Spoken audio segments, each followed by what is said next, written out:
Good morning, Sister Kate here. Had another rainy day, as you can tell, and I'm doing my morning chores. And what I want to talk to you about today is how, at my age, we are now obsolete. Probably been obsolete since we were about 40, but at over 50, we are obsolete. And I will get into what I mean by that in just a minute. So, one sign that we're obsolete, man, this may just be culturally obsolete too, maybe not technically obsolete, is that your music is not the music that's being played as music anymore. When you go into an elevator, the stuff they're playing is like 10 years after the music that came out that you really liked. And like in the dentist chair and things like that. I remember when I was younger, that music being played for those things were songs from my, the time that my mom. So culturally obsolete. Things that we grew up with are no longer in vogue. We grew up using pens and paper, knew how to print and write with cursive. We learned typewriting on machines that were not electric, but in our time, typewriting became electric, and then word processors came out, which were electric, and then finally personal computers.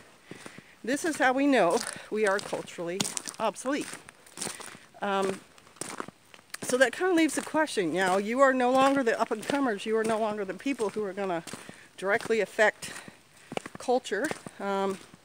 Not to say you won't have any effect, say if you own a business and you're selling products, of course you can influence culture by changing the products you sell or, directing them. If you're an author, you can write books that are change culture, and you can be older. Hang on a minute, please.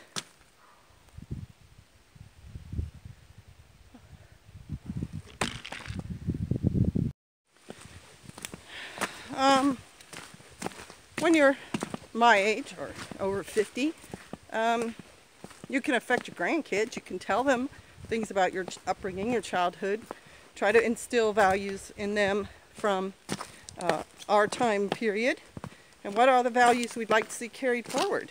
Well, truthfulness, honesty, honor, selflessness, humility. Sort of like the 6 fruits of the Spirit from the Bible. But it's also values that kind of ensure your society, your culture remains good, quote unquote good.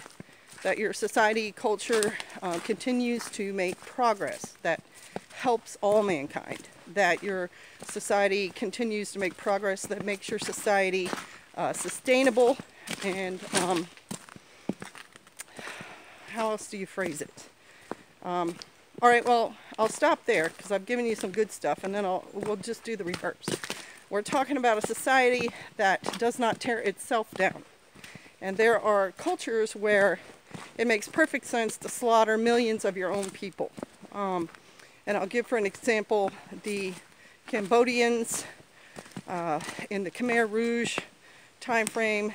There's a movie out, The Killing Fields, about that society, where they just decided to kill all their doctors or professors, all sorts of people who would make sure that their society remained not progressive, but sustainable, scientifically up to date, and had the skills to pass on knowledge and skills and understanding. And let's not forget the people who are, I won't say religious, but believers, people of faith, because I'm a person of faith. And my faith, the values of that faith include treating people with kindness and not stealing, not murdering, not committing falsehoods, having just weights and balances, not moving property lines, all sorts of things that ensure that I'm a good neighbor and a good citizen. And so, like the communist system does not do that for its people. And under its leadership, 50 million Russian people were killed by Stalin during World War II time frame. 50 million.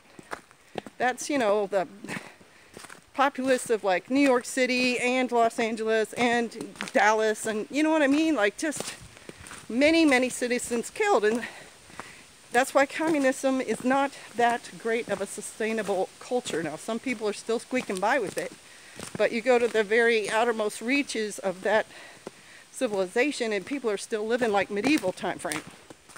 And I'm not trying to say that the U.S. is perfect. You go to the outreaches of our civilization and people are living in maybe the 1930s type time frame.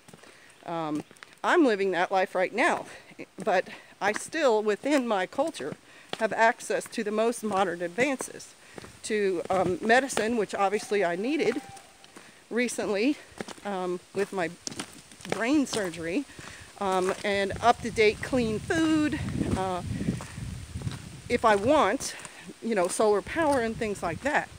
But you go to a civilization like in Afghanistan, where the civilization itself treats its women badly and its children have no value, and the only people in the society who have value are men, and often very religious extremist men who want to lop people's heads off and hands off and things. That's not a very sustainable culture, and yet, you know, you say sustainable. Afghanistan's been there for thousands of years. They really haven't developed. And if you talk to anyone who's been there, who's not from that area, but is from a first world country, they will tell you it's medieval or less there.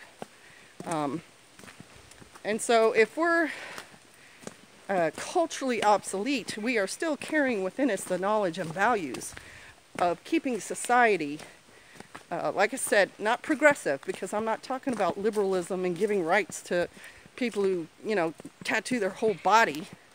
I'm talking about the kind of upright pillars of civilization that ensure your civilization does move forward, but that it can uphold itself in a sustainable, morally ethical way. And so we can be part of that in just passing on our knowledge. What can you do personally? Well, don't give up. Yeah, you know, at 50 plus, we're tired. We have things that, you know, are sore in the morning. Maybe our health is not in the best. But that does not mean you curl up and you give up. You still, one, think about what goals and things you would like to achieve and continue to work for them. And two, you continue to affect those around you as best you can. Like I said, your grandchildren, your neighbors, people in groups that you're a part of. All right, I'm down where I need to be. I've got some tasks that I need to do. So I will talk to you later. Shalom. One other thing I wanted to tell you all is that I'm reading a book on neuroplasticity that a good friend of mine from the Valhalla Project lent to me. And this book is revolutionary in that for the longest time the medical community assumed that if you had a brain injury or some sort of learning disability or something, that your brain was static and it could not be taught, could not be improved. And what this book shows is that that is not true. That even people who've had a stroke can regenerate their brains and use them.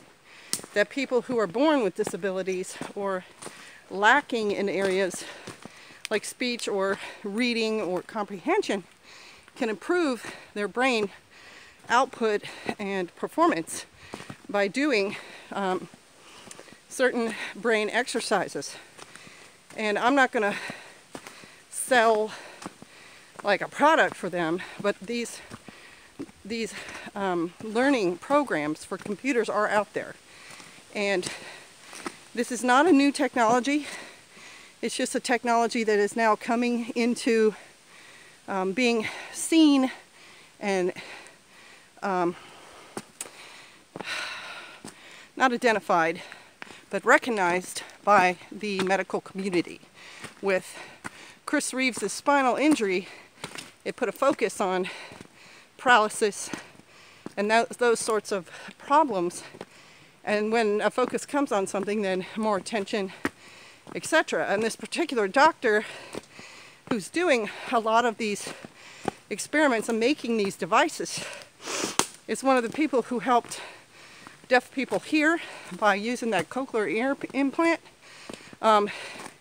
Is allowing blind people to quote-unquote see at least images in black and white by stimulating the nerves in a different way.